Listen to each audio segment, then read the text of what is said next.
Before we get into today's show, let me tell you about the latest deal from Mike Lindell, MyPillow. Once again, the big box stores have canceled their orders simply because they don't agree with Mike Lindell's politics. They don't like it because he supports President Trump. Well, he's going to pass that savings on to you. No more middleman. And boy, does he have some great deals on the Giza Dream sheets and the Percal bed sheets. Listen to this. Giza Dream queen size, normally $139.98. Your wholesale price, $69.99 when you use promo code Joey. King size, only $79.99. The Percal queen size, normally $89.98. Your wholesale price, $29.98 when you use promo code Joey. Just call 1-800-893-4059 or go to mypillow.com. Always use promo code Joey. Free shipping options available. This allotment's not going to last very long. When they're gone, they're gone.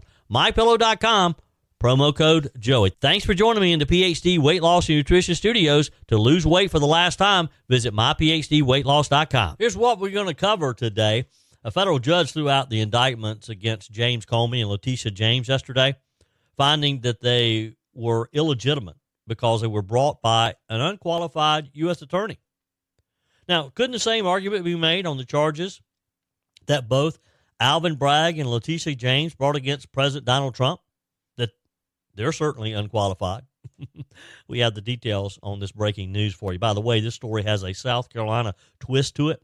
Stick around and I'll tell you what that is. Parents in Colorado are suing after their 11-year-old daughter was allegedly forced to share a bed with her male transgender classmate on a school trip. Folks, this is absolutely crazy. And what about this? A Virginia high school football coach is missing during his team's undefeated season. Has not been seen since last Thursday. We have the details on this, too. And a teenager found dead on a Carnival cruise ship died from mechanical asphyxiation and has been ruled a homicide by officials. We have the latest on this ongoing story as well. I told you we'd be back. And ye shall know the truth, and the truth shall make you free. It's Joey Hudson. I wanted to name it the Joey Hudson bill, but, they don't allow you to put names on bills. But I wanted to call it the Joey Hudson bill because I know that one's been near and dear to you for a number of years. That's how it's done. Let your voice be heard. And the truth shall set you free. Here's Joey Hudson. Well, it's another stunning turn in the ongoing political and legal battles under the Trump administration. A federal judge has just thrown out the criminal indictments against former FBI Director James Comey and New York Attorney General Letitia James. The reason? Not the evidence, not the charges, but the prosecutor. Judge Cameron McGowan Currie, a Clinton appointee, ruled that the woman who brought the indictments, acting U.S. Attorney Lindsey Halligan, was not legally appointed to that role. And that, the judge said, made the charges illegitimate. Now, here's what that means. Comey's false statement charges and Letitia James's bank fraud charges are dismissed, but without prejudice, meaning that the Department of Justice can bring them again if they go through a properly appointed U.S. attorney. This is a technicality. Now, that might sound like a big technicality, and it kind of is. Because Judge Currie didn't just say that Halligan made a mistake. She said Halligan was never legally in the job to begin with. So let's walk through how we got here. Back in September, President Trump fired the interim U.S. attorney in Virginia, Eric Siebert, and told Attorney General Pam Bondi to replace him with Halligan, a former White House aide and insurance attorney who had never prosecuted the case, by the way. Bondi did it. Halligan walked in, took over the office, and within days, she presented indictments to two grand juries, one for James Comey, one for Letitia James. That's how the cases began. But now, Judge Currie says there was one small yet crucial problem. Under federal law, Siebert's term had already expired. And once that happens, only the federal judges in that district, not the Attorney General, can appoint a temporary U.S. attorney until the Senate confirms a replacement. So according to the court, Bondi had no authority to install Halligan, and Halligan had no authority to bring the charges. In a ruling, Judge Currie wrote, The Attorney General's attempt to install Ms. Halligan as interim U.S. Attorney was invalid, and Ms. Halligan has been unlawfully serving in that role since September 22nd, 2025. She went on to say that allowing Halligan to act as a prosecutor anyway would set a dangerous precedent, saying it would mean the government could send any private citizen off the street, attorney or not, into a grand jury room to secure an indictment as long as the Attorney General approves it after the fact. That cannot be the law, the judge said. That's a stinging rebuke, if you will, not just to Halligan, but again to President Trump's Department of Justice. Now, the Department of Justice says it's not backing down. White House Press Secretary Caroline Leavitt told Fox News' Martha McCallum that the DOJ plans to appeal the decision, saying, "We believe Lindsey Halligan was not only qualified but legally appointed. And I know the Department of Justice will be appealing this in a very short time," she said. So the administration's message is this is a paperwork issue, not a fatal flaw. But that's not exactly how this judge saw it. The ruling effectively wipes out two of the most high-profile cases against President Trump's political rivals. James Comey, of course, was accused of making false statements to the FBI's handling of classified information and the Russia probe. Letitia James faced bank fraud allegations linked to her campaign's financial disclosures and alleged misuse of funds from a New York housing charity. Both denied wrongdoing, of course. And now both cases are off the table, at least momentarily. Comey wasted no time celebrating. He posted a video online calling the decision a victory for justice and the rule of law, he said. One of his quotes was, "This was a prosecution based on incompetence and a reflection of what the Justice Department has become under Donald Trump, which is heartbreaking." Meanwhile, the White House fired back. Leavitt told Fox News that Comey should pump the brakes on his victory lap, reminding everyone that the DOJ is appealing and he better not get too excited about this. Now, there's another layer here, and it's a pretty important layer. Judge Currie isn't the first to question the legality of Trump's interim appointments. Federal judges have already disqualified similar appointees in California, New Jersey, and Nevada, all cases where the administration bypassed the Senate confirmation process. Now, who knows what's really going on here? I suspect that these federal judges, probably mostly liberal-leaning, are trying to do what they can to undo the Trump administration gains. And this is, eventually, Trump will win this. But it's going to take some time, and it's going to have to go through the court process. So the ruling isn't just about Comey. It's not just about Letitia James. It's about how the Trump administration installs federal prosecutors in states where Senate Democrats have blocked the nominees. This is where the politics comes in.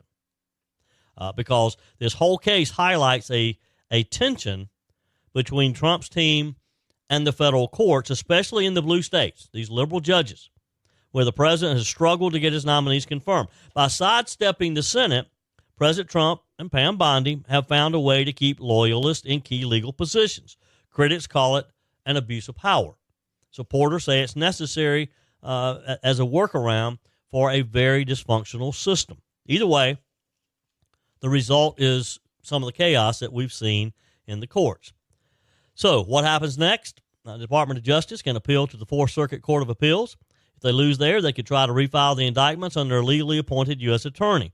But time is not on their side, particularly in Comey's case, where the statute of limitations was already close to expiring. If this ruling holds, those charges may never come back. And that would be a shame that this man, whom we all know is guilty of the charges, but he may walk free because of a technicality and a liberal judge. And again, I have more on this liberal judge a little bit later. So the bottom line here is James Comey and Letitia James's cases have been dismissed.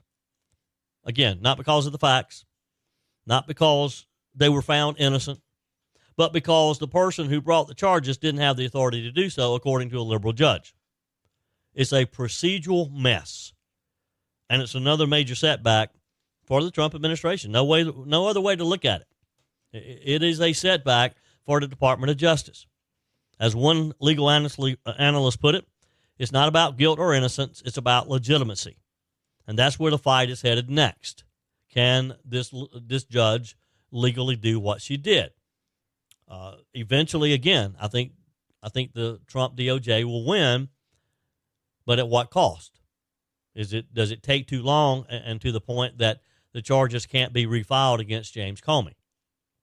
So what do you think? Was the judge right to toss out these cases on a technicality? I don't care what your leanings are, your political leanings are, whether you're liberal, you're conservative, you're middle of the road, whatever. If you know somebody is guilty, then why would you set them free on a technicality if you're supposedly acting as an agent of the court? But hey, we've seen a lot of other crazy things happen, haven't we?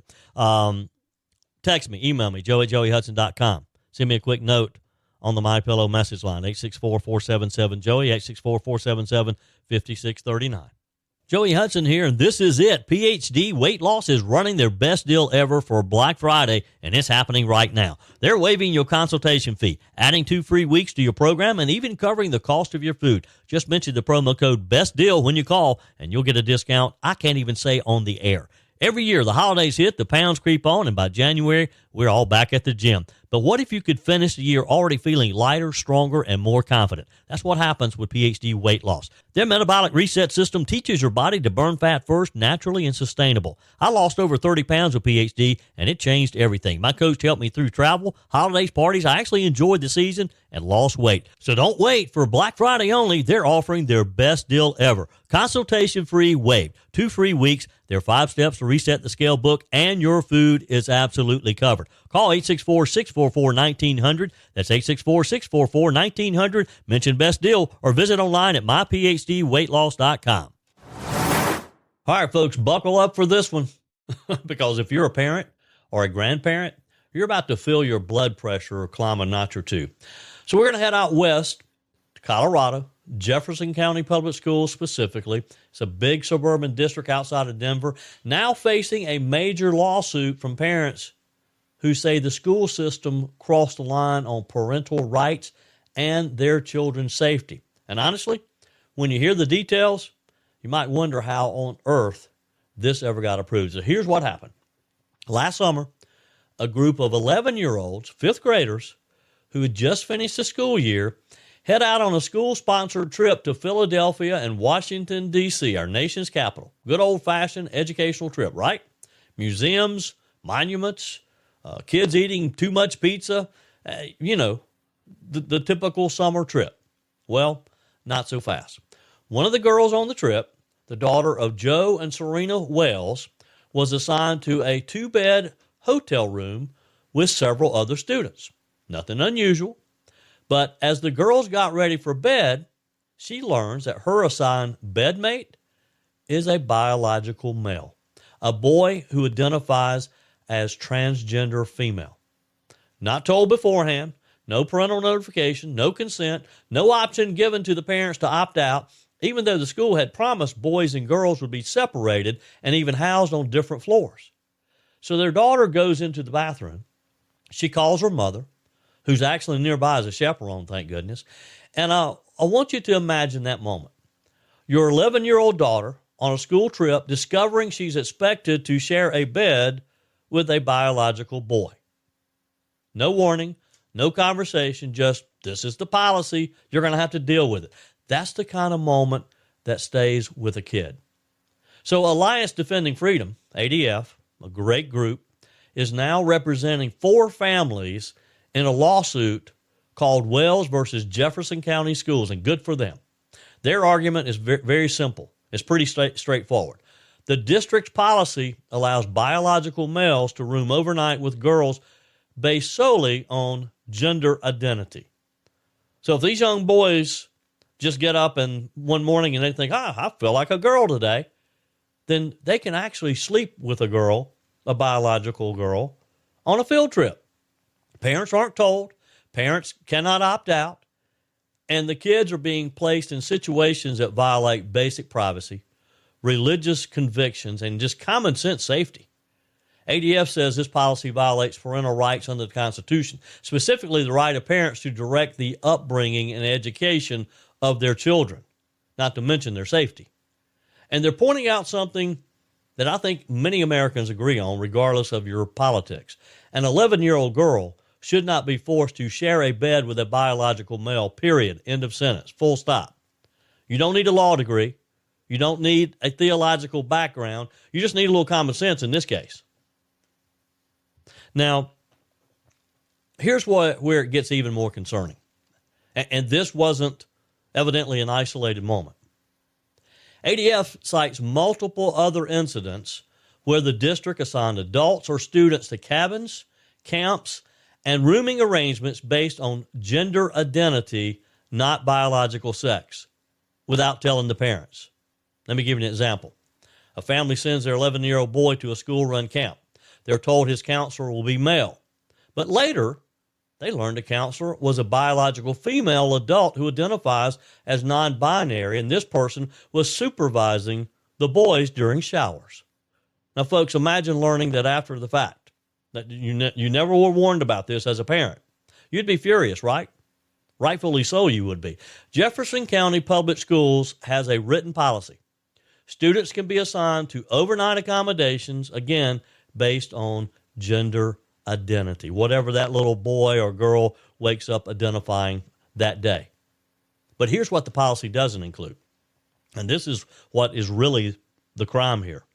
It doesn't include parental notification, parental consent, opt-out options, sex-based alternatives. ADF says the district claims to freely grant accommodations to all students, except apparently to students who want privacy based on religious beliefs or biological sex. ADF puts it plainly. Parents, not government bureaucrats, have the right to protect their children's privacy. This is the heart of it. Parents today aren't asking for special privileges.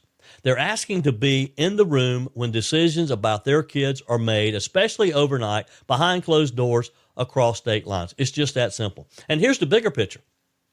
This isn't just a Colorado issue. School districts around the country have quietly adopted very similar policies, sometimes with outside pressure, sometimes from misinterpretations of federal Title IX guidelines, and sometimes because local administrators fear backlash if they don't comply with the activist left's demands. But at the end of the day, this isn't about politics. It's about privacy. It's about parental authority. If parents aren't told who is sleeping in the same bed as their child, especially an 11-year-old, if they're not told who supervises their child in a cabin or a locker room, especially an 11-year-old, if they're unable to opt out because they don't know what's happening, that's not a school policy. That's government replacing parents. And as we say here often, when government steps in to raise kids, somebody's values fill the vacuum, and it's usually not going to be yours. The case is now in the U.S. Court of Appeals for the 10th Circuit. It will set precedent, not just for Colorado, but likely for the entire Mountain West. And the court will have to answer a simple question. Do parents lose their rights at the schoolhouse door? ADF and the parents involved in these cases say no. These families say no. And frankly, most Americans, left, right, or center, instinctively say no, because this isn't about rejecting anyone's existence. It's about protecting children, all children, from being put in compromised, confusing, and unnecessary situations. Privacy is not bigotry. Privacy is not discriminating against someone. Parental rights are not discrimination. Common sense isn't cruelty. Look, this is one of those stories that gets to the heart of what is wrong with so many different situations in our country today, to the heart of what so many parents tell me here in the upstate, that they don't trust school systems anymore because too many have stopped partnering with parents and instead started working around them. They think they're smarter than the parents and they know what's better for their kids. If some schools can hide room assignments from parents today, what else will they hide tomorrow? Okay, folks, before we leave the topic of transgenderism, Justine Lindsay. You recognize the name? Justine is the league's first openly transgender cheerleader. and evidently is now out of a job after 3 seasons. It's hard to believe it's been 3 seasons. With the Carolina Panthers Top Cat squad, Lindsey says she was cut and claims it's because she's transgender. In a live stream interview last week, Lindsey did not hold back. He said, I was cut because I'm trans. I don't want to hear nobody saying he didn't want to come back. Now, I'm inserting he in lieu of she because every point in this article, they refer to he as a she. His point, he loved the job. He says there was no reason that he would have walked away unless a decision was made for him. Now, let's be fair. Lindsey says that he still loves the Panthers organization and appreciates what they did for him. But in his words, the team wasn't looking at the bigger picture. He called the move a slap in the face, not just to him, but to young people looking up to his story. And he made another interesting point. He tied the timing of his dismissal to the return of President Trump to the White House. Well, of course, it was the Orange Man Bad's fault. Exactly the reason that he was pushed out, if in fact he really was pushed out. I guess it had nothing to do with the idea that you had a man running around in a female's cheerleading outfit. Now, remember, President Trump did sign that executive order early, within days of his administration, requiring schools and colleges that get federal money to enforce clear sex-based protections. That means no biological males in women's sports, women's lockers room, or women's restrooms. The goal, protect Title IX as it was originally written, for women, pure and simple. That order sent shockwaves through the education world. The NCAA had to tighten up their policy. So did other athletic associations. And now it seems some ripple effects are hitting the professional level. Or at least that's what Lindsey believes. Now, of course, this is not about just this one cheerleader. It's not about just the Panthers. It kind of taps into the much bigger national conversation here about women's spaces, fairness in sports, whether the pendulum is finally swinging back towards reality. Bottom line, Americans overwhelmingly support the idea that women's sports are for women. Men's sports are for men. And the Trump administration is making it very clear you can't take federal money and then turn around and ignore basic biology. And so maybe the NFL, maybe the Panthers is finally waking up and thinking, well, maybe it's not such a good idea to have a male, again, running around in a female's cheerleading outfit. Who knows? Speaking of football, a small Virginia town is searching for their head football coach as they head into the final weeks of an undefeated season. Just as this team is heading into the playoffs, 46-year-old Travis Turner, he's the longtime head football coach at Union High School in Big Stone Gap in Virginia, was officially listed as a missing person.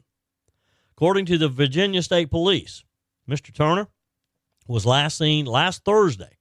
He was reportedly wearing a gray sweatshirt, gray sweatpants, glasses at the time of his disappearance. His wife, Leslie Turner, posted a brief message to Facebook, which has since been deleted, confirming that he was missing, and that's all we know, she said. The disappearance of this very popular coach who has led Union High School's Bears to a 11-0 record this season has stunned the community. And it's cast a cloud over what was expected to be a thrilling postseason run.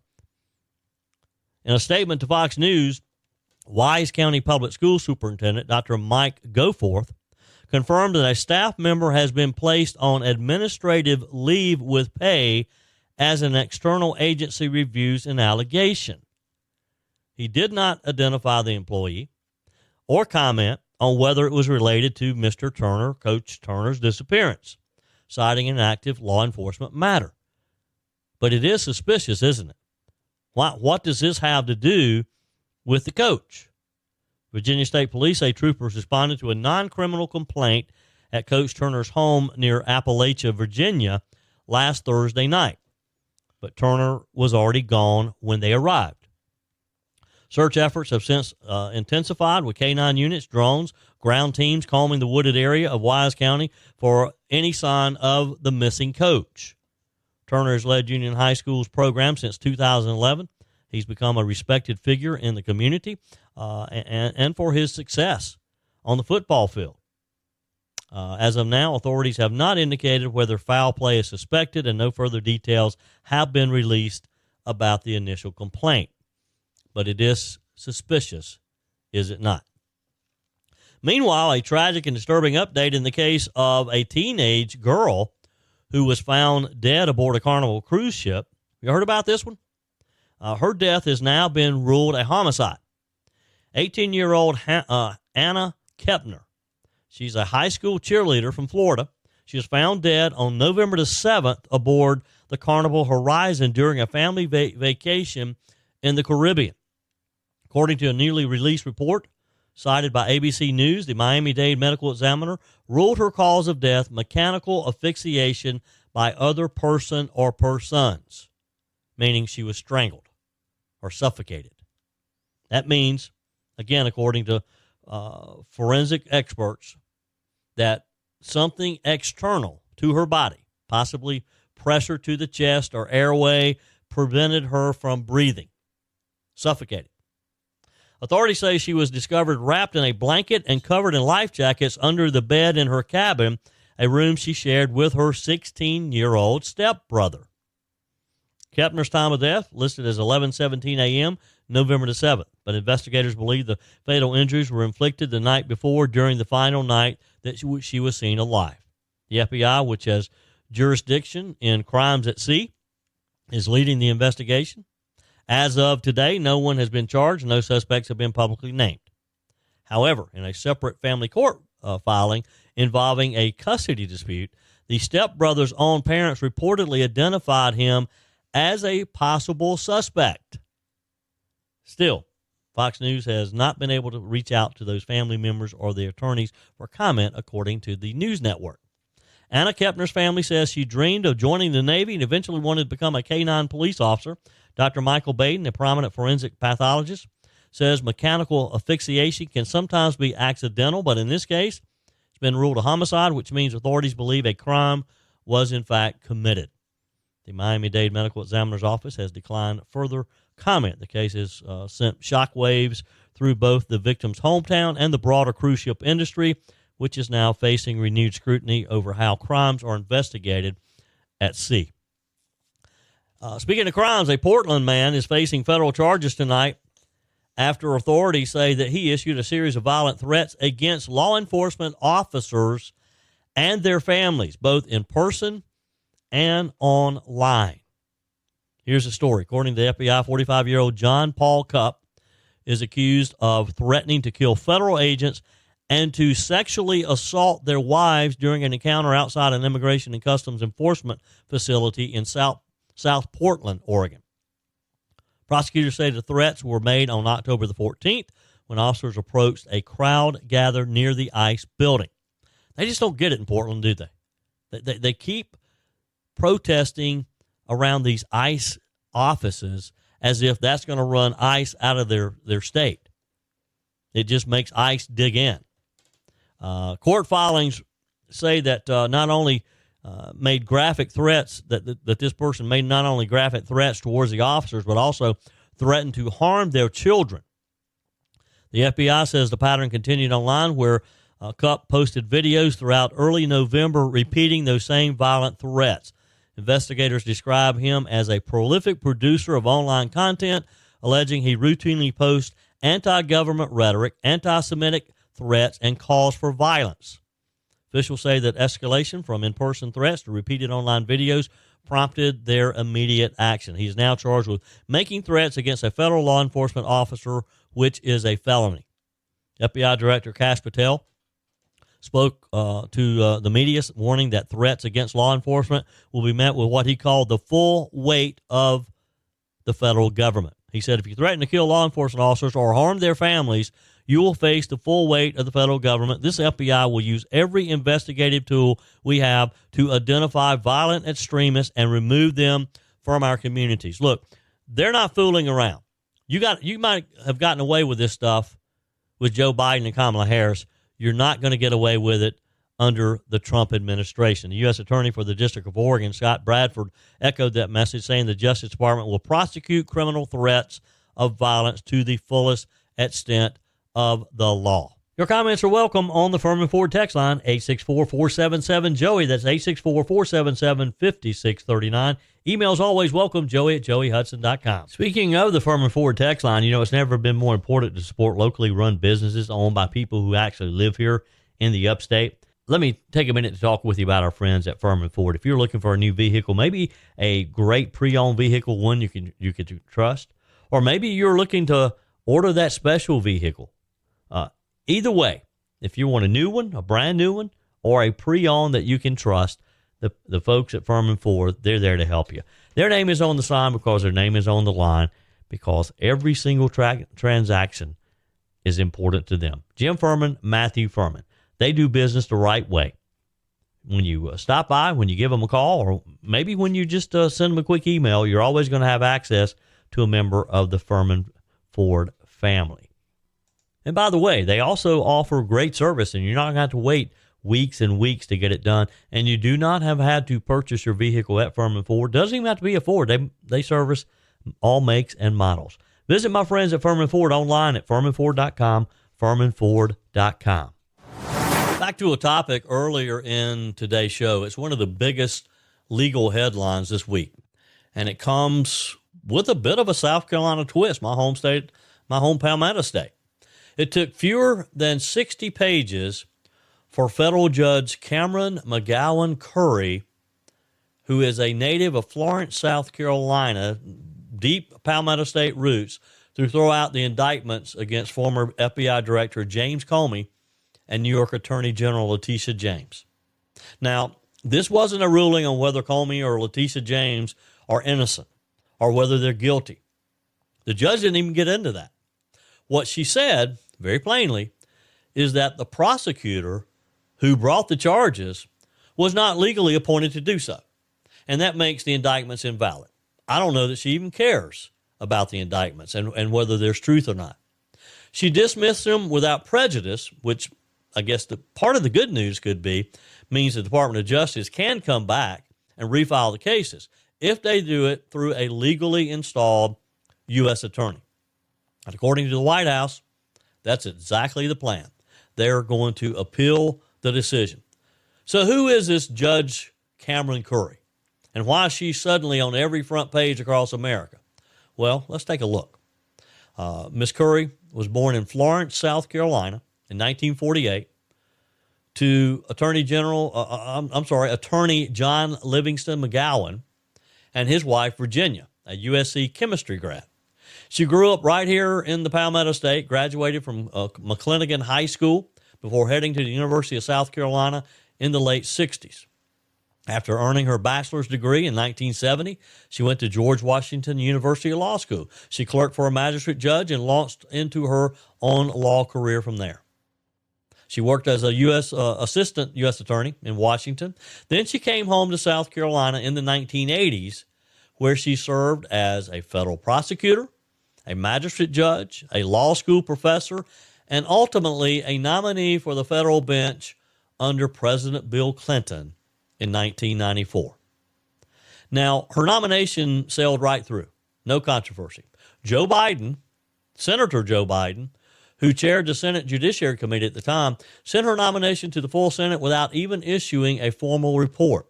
She was confirmed by voice vote, and she's been on the federal bench for 30 years now. She took senior status in 2013. So, yes, this is a judge with experience and a lot of it. She's been around a long time. Judge Currie has handled plenty of South Carolina-specific cases over the years, many of them quiet, behind-the-scenes decisions that don't make national news. But in this state, lawyers know her name very well. So let's run through a few of the more notable rulings, if you will. PD school desegregation case. One of her early opinions involved an ongoing effort to desegregate a PD area school district, a highly sensitive issue in South Carolina education and one that she handled near the start of her judgeship. She ruled against Governor Henry McMaster in the mid-2000s. He wasn't governor then. She ruled the state's ban on billboard ads for adult stores was unconstitutional, a case where Henry McMaster, who was then Attorney General, argued the opposite. So she wasn't afraid to go against the state's top Republican. She blocked a pro-Christian license plate. Judge Currie struck down a Christian theme, I believe, license plate approved by the state legislature, ruling it violated the Constitution's limit on state endorsement of religion. This decision drew a lot of attention from conservatives in the state, as you can imagine. And this kind of tells you just what her thinking is, just her beliefs. She jailed a plaintiff who cursed her out. This one lives on in a legal blog history. The widely read Cornell Law School blog highlights her decision to jail a courthouse plaintiff for several months after he cursed her. It showed she has no problem using the full power of that gavel that she holds. And the Alvin Green case. Remember Alvin Green, the little-known candidate who shocked the country by winning the Democrat Senate primary in 2010? Currie issued a ruling that effectively upheld that outcome despite massive controversy and national attention. Recent high-profile South Carolina cases, she ruled in favor of the South Carolina House Freedom Caucus, which is a surprise, allowing them to raise money against fellow Republicans in the General Assembly, which was a major win for conservatives fighting for their own leadership. So you see, you really, it's hard to predict sometimes how she's going to come down on a case. She also presided over the prosecution of the caucus's former founder and disgraced representative, R.J. May, who faced child sexual abuse material charges. And, of course, she wrote the widely publicized opinion that denied Alex Murdaugh's request to block the release of his jailhouse phone calls. Several other judges declined to take that one. She took it head on, did not shy away at all. Now, in these new opinions, Judge Currie did not weigh in on whether James Comey lied. She did not weigh in on whether Letitia James committed bank fraud. Instead, she zeroed in on the process. President Trump removed the interim U.S. Attorney in Virginia, you may recall. Attorney General Pam Bondi installed Lindsey Halligan, a former Trump White House aide, into the role. And according to Judge Currie, that appointment was not legal. Therefore, Ms. Halligan had no authority, she said, had no authority to bring charges to a grand jury. Here's what she wrote. It would mean the government could send any private citizen off the street into the grand jury room to secure an indictment. That cannot be the law, she said. Halligan had no prosecutorial experience, and Judge Currie viewed her as a private person with no authority to indict anyone. So, the cases get tossed. For now, again, the White House is vowing to bring it back and to file the charges, and they're going to appeal her decision too. This matters because Judge Currie allowed the DOJ to come right back and refile the charges. Though that is the good news, that these charges can be filed again. So for Comey and Letitia James, the legal fight isn't over.